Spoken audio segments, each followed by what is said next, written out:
सभी का स्वागत है मेरे चैनल अध्ययन द्वीप पर। और आज हम पढ़ने वाले हैं वर्ण विचार। तो आइए प्रारंभ करते हैं। आज हम सभी पढ़ने वाले हैं वर्ण विचार। वर्ण की परिभाषा देखेंगे। भाषा की सबसे छोटी इकाई वर्ण है। वर्ण वे ध्वनि चिन्ह है जिनके और टुकड़े नहीं हो सकते। एग्जाम्पल अगर देखेंगे तो जैसे राम, आधा र प्लस अ प्लस आधा म प्लस अ।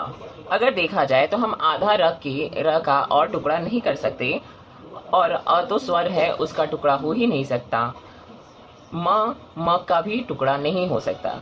इसी प्रकार र वर्ण है, आ वर्ण है, म वर्ण है और अ वर्ण है। इन सभी के और टुकड़े नहीं हो सकते। इनके मेल से ही शब्द बनता है। इनकी कुछ विशेषताएं हैं।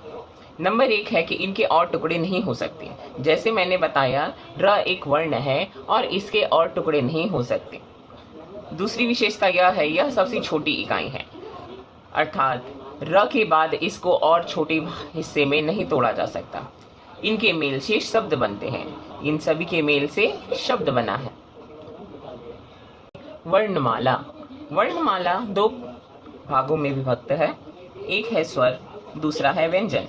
पहले हम स्वर को देखेंगे। स्वर में आते हैं अ, आ, छोटी ई, बड़ी ई, छोटा ऊ, बड़ा ऊ, री, ए, ओ, औ, अंग, अह। इनमें 11 स्वर होते हैं। 11 स्वर कौन कौन से हैं? अ, आ, छोटा ई, बड़ा ई, छोटा ऊ, बड़ा ऊ, री, ए, ओ, औ।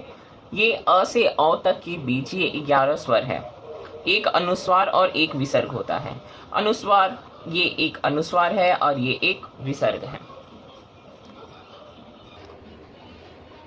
स्वरों को 3 भागों में विभक्त किया है: हर्ष स्वर, दीर्घ स्वर और प्लुप्त स्वर। हर्ष स्वर क्या होता है? हर्ष स्वर जिन स्वरों के उच्चारण में कम समय लगता है उन्हें हर्ष स्वर कहते हैं। ये 4 होते हैं। छोटा अ, इसको अ या छोटा अ कहा जा सकता है। छोटी ई, छोटा ऊ और री। ये 4 होते हैं क्योंकि इनके उच्चारण में कम समय लगता है। दीर्घ स्वर जिन स्वरों के उच्चारण में हर्ष स्वर के लगभग दुगना समय लगता है उन्हें दीर्घ स्वर कहते हैं। ये 7 होते हैं: आ, बड़ी ई, बड़ा ऊ, ए, ओ, औ। ये मुख्य रूप से 7 होते हैं।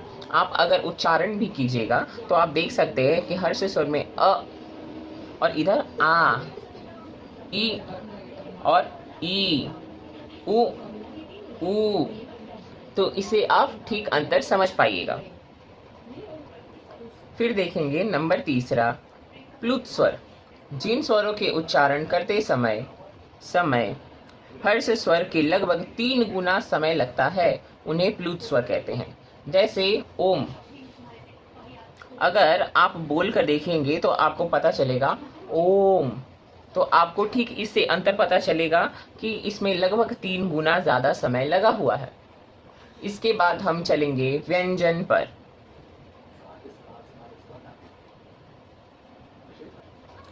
व्यंजन जिन वर्णों के उच्चारण करते समय स्वर की सहायता ली जाती है और हवा कंठ से निकलकर मुख से रुकावट के साथ बाहर आती है उन्हें व्यंजन कहते हैं। स्वर में क्या होता है? हवा बिना किसी रुकावट से मुंह से बाहर आती है, परंतु व्यंजन में यह रुकावट के साथ आती है, जिसे विभिन्न प्रकार के व्यंजन मुख से निकलते हैं। अगर एग्जाम्पल के लिए देख ले तो सेम अगर हम राम देखते हैं, आधा र प्लस आ प्लस आधा म प्लस अ। ये राम बोलते समय भी हमें स्वर की सहायता लेनी पड़ रही है क्योंकि हर एक स्वर में, हर एक व्यंजन में स्वर जुड़ा होता है। जैसे क भी बोल रहे हैं तो उसके साथ अ जुड़ा हुआ है। व्यंजन अगर देखा जाए तो यह मुख्य रूप से 33 होते हैं। क वर्ग, जिसमें ये सभी स्वर व्यंजन आधे होते हैं बिना किसी स्वर के साथ। जैसे आधा क, ख, ग, घ, अंग, ये सभी आधे हैं। च वर्ग आधा च, छ, ज, झ, ञ। ट वर्ग आधा ट, ठ, ड, ढ, अड़। त वर्ग आधा त, थ, द, ध, न। प वर्ग आधा प, फ, ब, भ, म। ये हो गया क वर्ग, च वर्ग, ट वर्ग, त वर्ग, प वर्ग। ये प्रथम जो वर्ण है, इनके सहायता से इनको याद रखा जाता है। क वर्ग में ये क के पांचों, च वर्ग में च के पांचों, ट वर्ग में ट के पांचों, त वर्ग में त के और प वर्ग में प के। उसके बाद अंतस्थ व्यंजन, अंतस्थ व्यंजन य र ल व ये 4 आते हैं। ऊष्म व्यंजन जिसमें श, सभी श और ह आते हैं। संयुक्त व्यंजन छ, त्र और ज्ञ साथ में श्र। व्यंजन मूल रूप से 33 होते हैं। मेरे साथ जुड़े रहिए बाकी आगे अगली क्लास में।